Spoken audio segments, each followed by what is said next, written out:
Welcome to the last event of the day and the last event of the festival. It's been a great few days.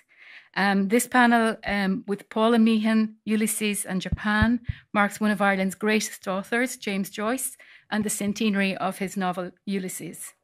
We are delighted that one of Ireland's foremost authors, Paula Meehan, will interpret the work for us. Today's panelists are Kumiko Yamada, Professor Emeritus of Rikyo University, who will talk about Ulysses and Japan. And our moderator is Brian Fox from Okayama University, a scholar and researcher into the works of James Joyce himself, including Finnegan's Wake, the most difficult of all, they say. And I hope everyone enjoys the discussion and the evening. And thanks to EU delegation, in particular, Hiroko Takebe, and our EU partners in Tokyo for all their help and support in coordinating this event. And thank you also to our good friends at Instituto Cervantes for their generosity and this wonderful venue. Otanoshimi kudasai. Thank you very much, Aisling. So we'll begin today with a talk about Ulysses in Japan by Yamada Sensei here.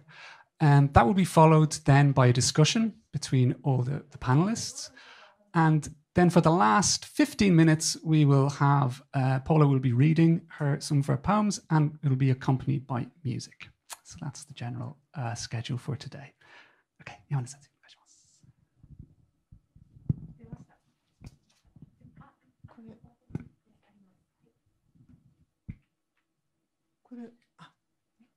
皆様こんにちは。立教大学の山田久美子でございます。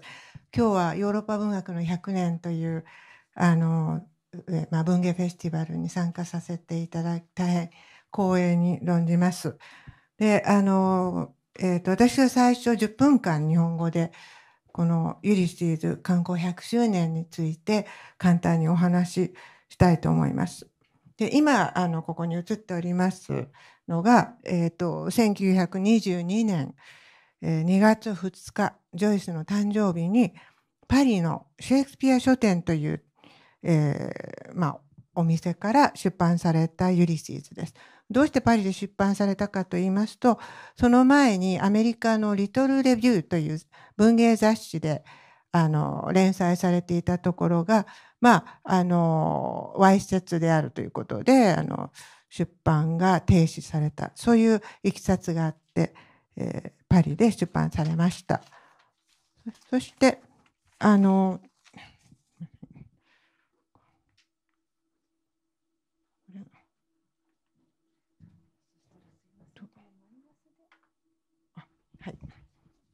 い。今日簡単にお話しするのは、こういった項目になっておりますが、先を急ぎますね。で、今年がちょうどその1922年から100年ということで、世界中でユリシーズをめぐる様々なイベントが繰り広げられていますが、日本でもこのような企画が、実現いたしました。まず最初に記念論集の出版というのが続きまして、このジョイスの挑戦、ユリシーズにはまる方法というものと、それから100年目のユリシーズ、この2冊が同じ日に出版されました。それ以外にも今年ジョイス関係の出版物がたくさん出ています。それからオンラインプロジェクトとして22回にわたってユリシーズを第1相話から第18相話まで読むという企画が、2月2日に始まりまして、月に2回ですね、いろいろな研究者の方、それからさまざまな他の分野の方もお招きしてオンラインで実施していますが、これが200名近い参加者を迎えて非常に活発な議論も巻き起こしてレベルの高い内容になっていると思います。で、私がちょっと簡単にお話しするのはこのまず初期のユリシーズの需要についてなんですが、ここに写っているのは西脇淳三郎です。で、私は今年の4月に新潟県小千谷市にある西脇純三郎の資料室というところを訪ねたので、このお話をするんですけれども、新潟の小千谷という本当に小さな町の裕福な家の出身で、これは彼の家ですね。西脇邸というすごく立派な屋敷がまだ残っていますが、そこを出て画家になりたいと思って東京に出て、そして慶応大学で理財学っていうんですか、学んで、その後渡欧して、ちょうど1922年にイギリスに渡ったんですね。そこでユリシーズの出版だけでなく、アレッジ、あるいはバージニア・ウルフのダロウェイ夫人と、いろいろこの頃に出版された文学、モダニズム文学の洗礼を受けて、絵描きだを目指していたのが文学に転向して、その後ジョイスを紹介することになるんですね。で、ジョイスの、フィネガンズ・ウェイクからアナ・リビア・プルラベルを翻訳したりしています。またもう一人、この人はジョイスをパリに訪問した日本人なんですが、勝田貴興というアイルランド語学者ですね。で、彼は実際にそのユリシーズの評判を聞いてパリにジョイスを訪ねて、これはやはり留学中にということになりますけれども、そしてそのことをジョイスが手紙にも書いていますし、それから勝田自身がつけていた英語のノートにそのインタビュー with Joyce というのを残しています。で、これが昨年松江市の遺族の遺品の中から発見されて、現在ではインターネットで公開されていますので、どなたでもご覧になれる状態になっています。また右側のアイルランド文学史は1943年ですね、帰国後に同志社大学の教授になるんですが、出版したアイルランド文学史、非常に充実した内容のもので、この中でもユリシーズを紹介しています。また日本語の翻訳というのもすごく早くから行われていまして、一番早いと思われるものがこの伊藤清が他で訳した第一書房版ですね。1931年と1934年です。それからジョイスが最後の、パリの、蔵書の中にあったと言われる森田宗平の訳した森田宗平ほかが訳した岩波文庫版、それから戦後になりましてさまざまな訳が出まして、先日亡くなられた柳瀬直樹さんが訳された第1から第12相話まで、途中までですけど、これが一番新しいといえば新しいかもしれません。で、これはアイルランドあるいはイギリス、アメリカでまだユリシーズが出版禁止になっていた時代からもうすでに日本では読むことができたと言えるかもしれません。これが伊藤清の、訳したユリシーズですね。1931年。そしてこれは森田宗平が訳した五巻ものの最後の第5巻第18相話で、ここにたくさん空白があるのはやはり第18相話っていうのは一番露骨な表現が多いと言われているところで、今で言うとそれほど問題になりそうもないところまでこういうふうにブランクになっています。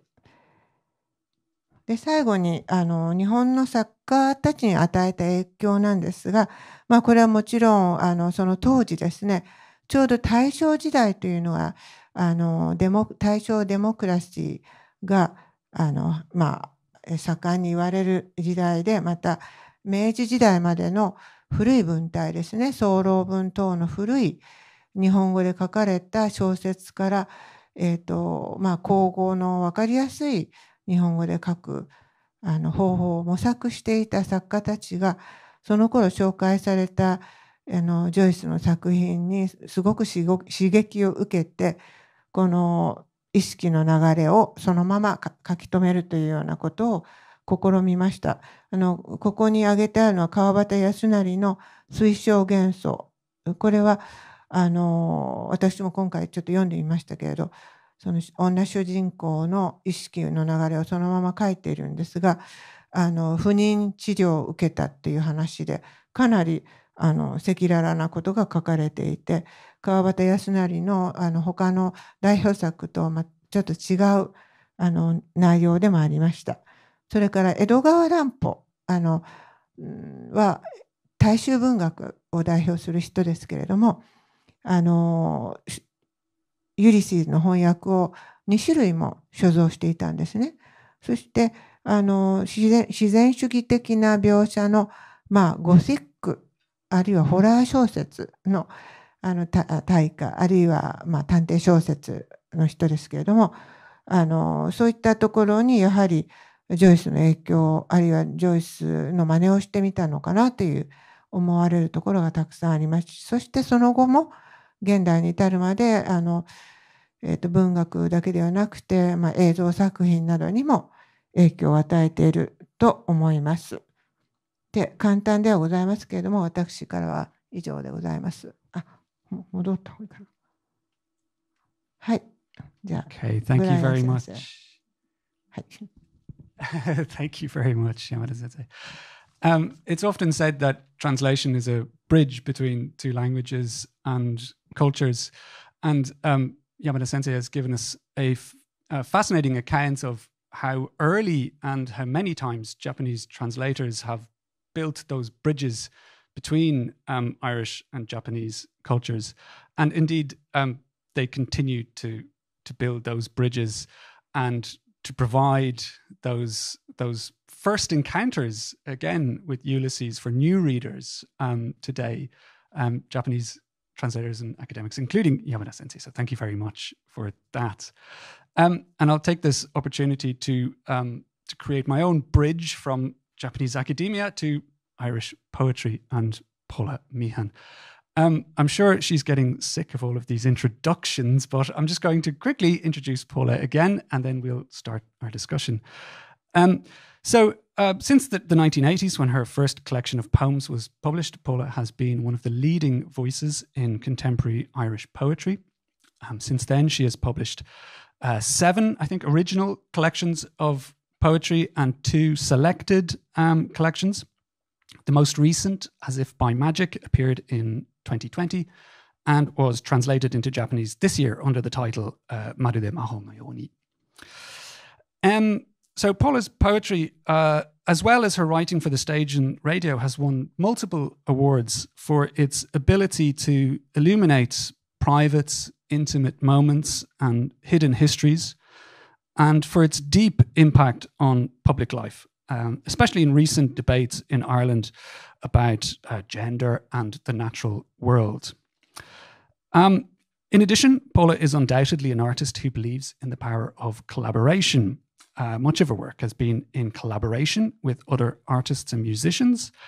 And this year, she collaborated with the Irish musician, the great Irish musician, David Power, as part of the Ulysses Centenary celebrations. And that is what we will talk about now. So, Paula, I mentioned a moment ago first encounters with Ulysses. Could you tell us a little bit more about your first encounter with Ulysses? I was very lucky that I heard the book before I read it. So I wasn't afraid of it. I think a lot of people are afraid of the book and its reputation. They imagine it's going to be unbearably difficult. But when I was a young student, I was about 19, and my boyfriend at the time, we lived together in a small fishing village to the north of Dublin. We were both in Trinity College, and he read me Ulysses. He was training to be an actor. So I would have heard it. We had no money, no television. It was pre-internet. So it was those long winter nights. I just heard it. And he could have been reading the phone book, and I was so in love that it would have sounded fantastic. But so I had no fear of the book later when I came to actually read the text. And I think it established in my imagination and in my practice that it was a text for voices. And it was really the voices of my own native city that I heard there and that I related to. So I didn't have the fear, because I think that is something people have to overcome. I still have the fear around Finnegan's Wake, because I haven't had that read to me by somebody that I was absolutely madly in love with yet.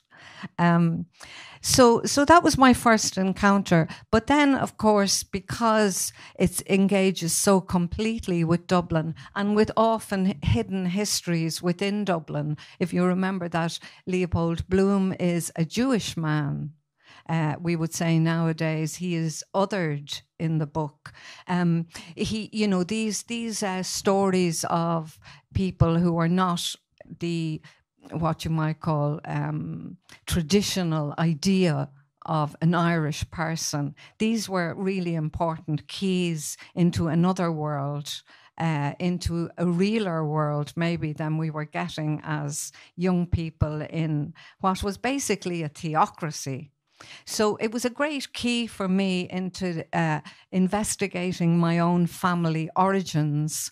My family background comes out of what Joyce calls Nighttown, the Cirque episode of the book, which was at the time, 1904, it was the biggest red light district in Europe. It serviced the barracks, the garrisons of the British Empire, of the occupation. It serviced the docklands down on the river, down the road.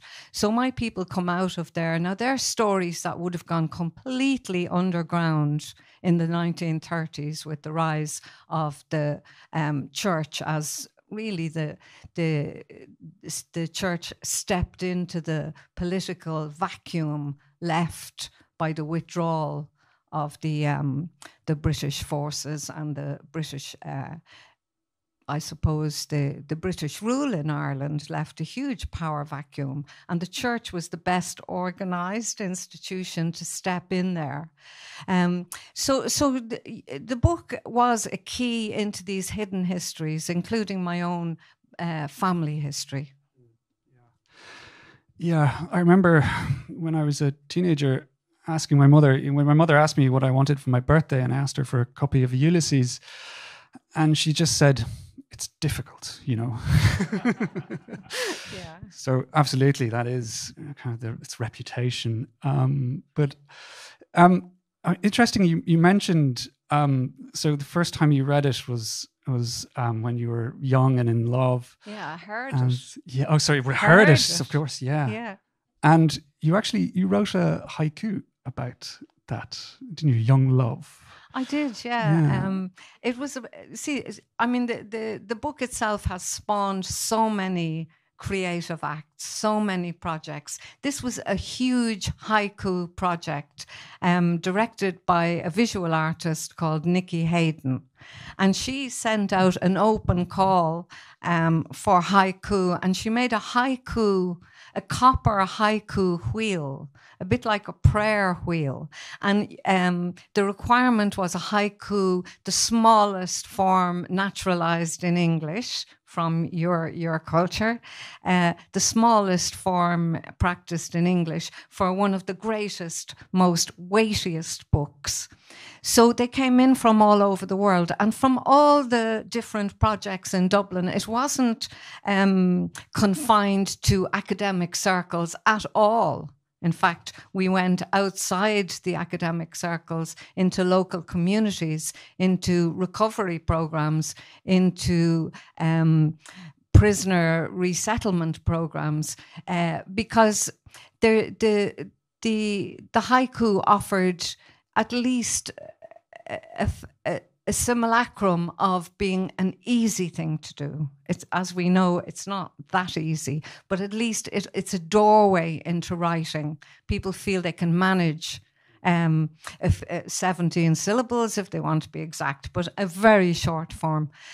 So the invitation went out, and the haiku came in a tsunami of haiku came in, which Nikki then arranged in a copper cylinder, so you could come into the space where it was housed, spin it, and a haiku would fall open. The pages were arranged that they would fall open. So it was a chance to just catch a moment physically as well with this copper cylinder. So that was one project. But I mean, there have been many, many different projects around the haiku. My own small contribution to that project to honor the first time I heard the book was called That Skerries Winter, You Reading Me Ulysses, Night After Broken Night. So that was the haiku. Yeah. I absolutely love the idea of using the most famously short poetic form to write about the most famously long novel, Ulysses. Yeah. It's wonderful. So perhaps, I mean, staying with sort of Joyce and Japan and your own work. So in your 2019 collaboration museum, so this was a collaboration of poetry and photography based upon Henrietta Street, which is the buildings on the street have a fascinating history of very wealthy residents to extremely poor residents, and it's now there's a social history museum, and so this was part of this. And in the book you wrote. You said a line that I love. It's a museum is a dead space unless it speaks to the now. So I was wondering, in terms of Joyce, in both Ireland and in Japan, Yamada-sensei, so the relevance of Joyce, because in some ways Ulysses, and academics are probably most responsible for this, but it can be turned into a kind of dead space, a museum piece, a curated artifact, just preserving it for future generations. But I wonder what you both think about Joyce's relevance, how Joyce speaks to the now, kind of 21st century Ireland and 21st century Japan. Kumiko, do you want to go ahead? Well, maybe I should go back to my own encounter with Joyce, which I owe to an Irish friend that I met in my boarding school in Switzerland, which was a Catholic convent school. And I was living the life of the nuns, I think, in the 1960s. And she, my friend Jean, she lent me her Dubliners, her book of Dubliners, and I was really fascinated. I was only 14, but I thought, well, this writer is really good. And I think it must be a very strange reaction for a 14-year-old girl. But when I had the opportunity to study again in graduate school when I was, I think, about 30, I had already a family. But when I decided to study, and I was asked, what do you want to study? I said, I'd like to study Joyce's Ulysses, to my interviewers. And they said, oh, I don't blame them. And so at that time, I didn't know that it was such a difficult or obscene book. And I had only read Dubliners. But now, thinking of it in 2022 and going through all these projects and reading Ulysses again, I think my first impression that Joyce draws a wonderful picture of what is going on in the human mind. This is, I think, still my impression of Ulysses, especially of episode 18, which has been a very controversial episode. But I think it is no other than a description of the woman's mind in her own words. And as to the legacy in Japan today, I'm sure in the past 100 years, there have been different stages, different sorts of interest. But I remember when I tried to explain what Ulysses was to my friends who had never even set an eye on it, they said it was like a game, you know. Reading it, you find some clue, and then later on the answer pops up. But then you don't know if it's really the correct answer or not. So in that sense, Ulysses, I'm sure, had inspired first writers and then animation makers or filmmakers, game makers, in all aspects of literature. Yeah, I think our own country, I think Ireland has grown towards it. I think you know, the celebration this year which will run for a whole year, where I've taken part in it in one of the episodes, where 18 different practitioners were invited to respond to one of the episodes. Choreography, architecture, chefs, myself, poetry. You know, the responses are various, and everyone took the complete liberty to respond in whatever way they wanted. And I think it does, and as well as other projects that were outside this particular large project, a year-long festival of enjoyment and of, I think it brought home to many of us the sense that we had grown towards the book, that we were now mature enough to apprehend the book after a number of years of very intense struggle in the country to take out of our constitution one of the most oppressive amendments that was put in there in 1983, the 8th Amendment to the Constitution of Ireland, which was a total ban on abortion, complete ban on abortion. And women died, or women who with crisis pregnancies left the country, up to 7,000 a year, went to other parts of Europe. And I think that was a really useful backdrop against which to measure how far we have come towards Ulysses.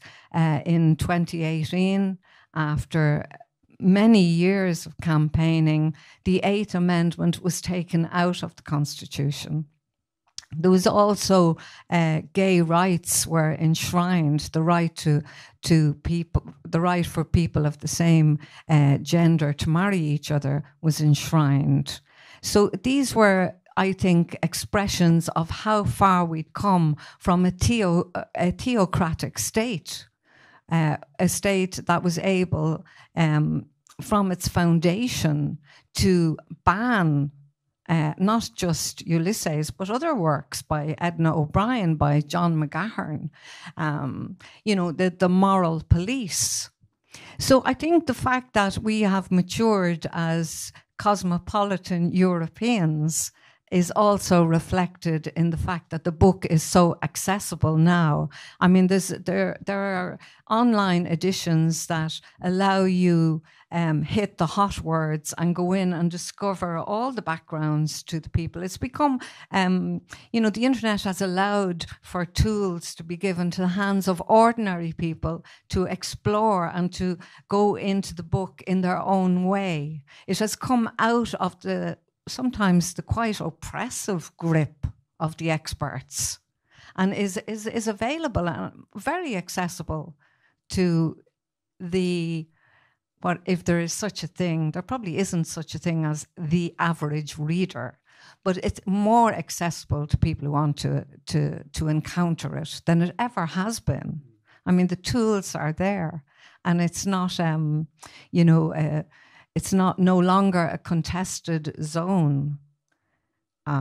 It's also, we should remember that 1922, the year of its publication, was the year of the outbreak of our Civil War, which was also a kind of silence. If there was silence over the sexual processes of the body, there was also silence over the atrocities committed in 1922 in our Civil War. Again, this has been a centenary of commemoration where we look at the past, we look at the foundational episodes of the state, the revolutionary years, and we look at the legacy, and we look at the different narratives. Those commemorations have all been about complicating our narratives, complicating the kinds of histories that are told. Not just the official history. So it's against that backdrop politically and culturally that Ulysses has had a chance really to blossom, I believe. Absolutely, yeah. And I think you mentioned the celebrations you were part of, just the actual diversity of approaches kind of shows that there's no longer any template for encountering Joyce or for appreciating Joyce, just an open mind. But to stay with the centenary celebrations, and perhaps by way of introduction to your reading, which is going to start now. Perhaps we should actually go straight to it. But so Paula's project was to respond to the Hades episode, so chapter 6 of Ulysses. And the poems that came out of that for the Hungry Ghosts are your response to this chapter. And you're going to be reading from those. Exactly. Now. Exactly. Yes. So just to say that in the Hades episode, Leopold Bloom is going with a group of Dublin men to a funeral of Paddy Dignam, in a carriage across the city to Prospect Cemetery in Glasnevin, where, in fact, many of my own beloved dead are buried. And he's it's a very Dublin-esque conversation that's going on. There's little digs at him being a Jewish man. There's little digs at him having a wife who's an artiste, a singer. There's this sly kind of Dublin thing of getting at him, which he knows so well, being in a quite unique position of being a Jew in Dublin at the time. So are we live on this one too? I'm doubly mic'd. But what's going through his mind as he travels across in the carriage, and while he's at the funeral, going to the Requiem Mass and listening to the gossip and the chats, what's going through his innermost mind is anxieties about and elegiac memories of his lost son, his dead son, the suicide of his father. He has to go down to Ennis to talk to the people in the hotel where his father has committed suicide. His wife, he's worried about Molly meeting Blazes Boylan, and so he should be that afternoon. There's anxieties. His daughter, Millie, has taken up an apprenticeship with a photographer down in Mullingar, and he's wondering if he dropped in to visit Molly, what would he find? What exactly is a photographer's apprenticeship doing? She's 15 years of age. He's worried about her. So I took those kind of permissions, those liberties, and This is the book that resulted. It's a special edition connected solely with the project. And I'll just get my glasses. So I'm going to read a couple of the poems from this extended sequence. okay, which really are, ways of encountering my own dead, my own anxieties. And I'm accompanied by the marvelous Kozo Toyota, who's one of the major exponents of Irish traditional music here in Japan. And I'm very honored to be able to do this work with Kozo. So, Little Moons, it's an elegy for a young woman. I'm very conscious that our young people are suffering enormously, not just because of the plague, but because of the various identity crises of our times. So Little Moons was what she called the white pills that took her far away from us in those days, thrown down on a blue tablecloth, little moons. And as the nights waxed and waned, they worked or they didn't. She would or she wouldn't stick around. She would or she wouldn't take a blade to the delicate skin of her beautiful arms that I remember weaving over her head as she danced at 16 in a dress of green velvet. And sometimes she was wired directly to the moon. I'd walked beside her, holding her hand, as if she might take off at any moment. You are all that tethers me to the earth, she said, a week before she left for good. Nights sometimes I walk and wonder where she is or went. Nights I cannot sleep. The moon snagged in the pines, the estuary waters still, and mist seeping in from the sea, till I am veiled and grey like a revenant myself. She loved the beach, the coves, the cliff path, the whole scape, land and water, every fox, owl, bat, every nook and cranny, and the day creatures too, the moons by day. But most she loved her little moons flung down a dare on a blue tablecloth. She opened the night like a door to me, its earth shine and starlight, its furnace of desire. Her head bent in devotion, the slick of her body as she danced was a seal in the harbour after. And that last day we sat watching a mother crow teach her two fledglings to soften hard crusts of bread, to drop them into the dog's water bowl, to bob them with their beaks till they were soaked right through. I remember her laughter. I remember thinking these simplicities might save her if the world could slow enough for her attention to fashion some chord of attachment, if she could open to the divers tongues of the creatures she loved, their songs, my song. But she had no attachment except to the moons that bound her, little moons laid down on a blue tablecloth.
of breath, no breath, and didgeridoos.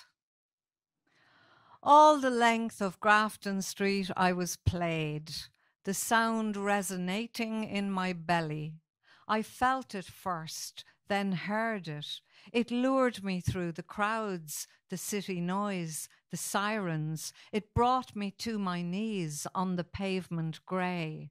It filled my every cavity. It thrilled me to the marrow of my bones. And when the young Aboriginal took a break, he told me he was busking around the world. He was musician, archaeologist by trade. His story went, once on a dig in his home place, they unearthed an ironwood tube so old and so long buried it had opalesced. His the first breath in many 1,000 year to travel the length and enter living ears. The way he said, my people, had me close to tears. I waxed, I waned, I wept, I effervesced.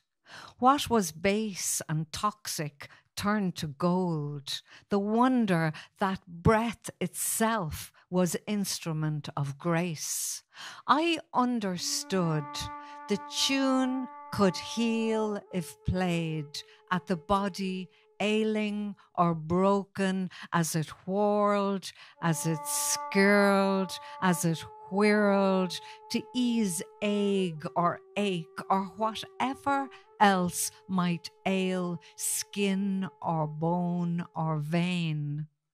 These patterned dreamtime cures passed down by skilled adepts, the right notes in the right ordered way, very like our own pipers, coaxing the tunes from a promise of air, rested, let free of the chanter hand-wrought and fingered.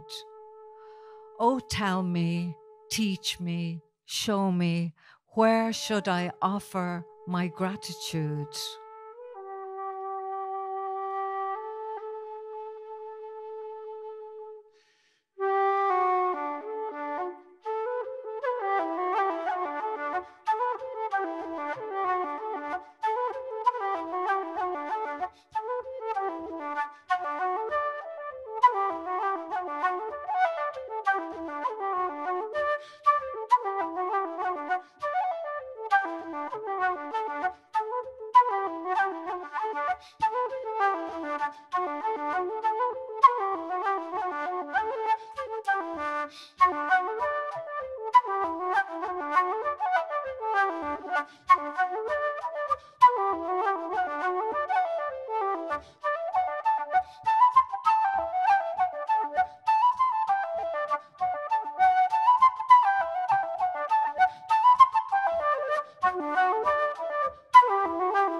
Oh, thank you.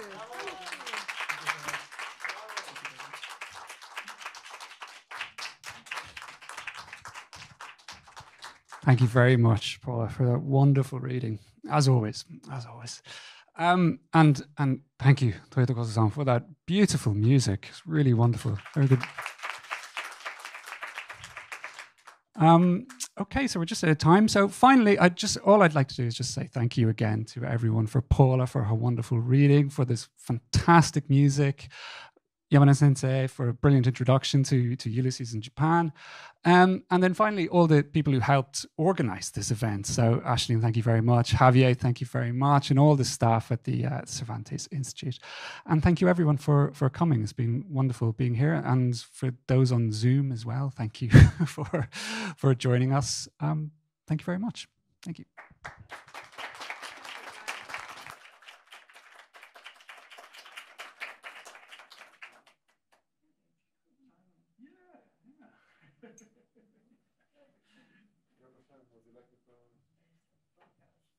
Yeah.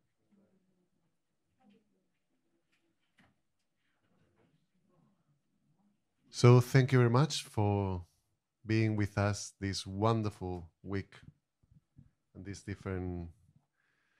in these different sessions that we have for the European Literature Festival. It's been a true privilege to have you all here in Cervantes, which is also your house.